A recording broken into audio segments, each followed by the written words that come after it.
Story 39.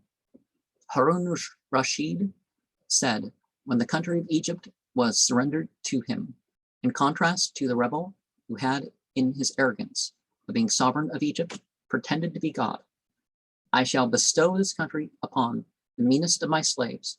He had a stupid Negro, and that's just description. It has nothing to do with being stupid because of that. Because honestly, Arabs, according to our Western way of thinking, are black. So, but Negro is of that continent.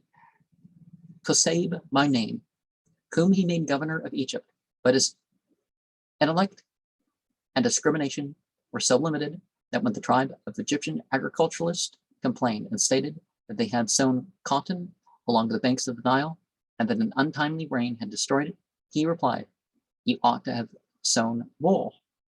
A pious man heard this and said, "If livelihood were increased by knowledge, none would be more needy than the ignorant.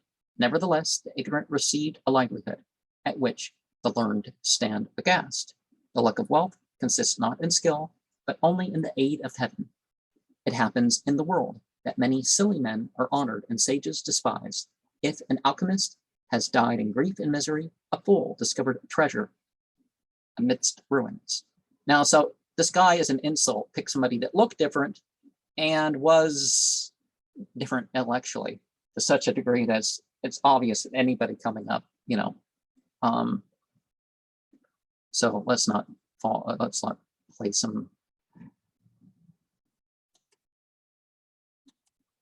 game with this. That wasn't the intent.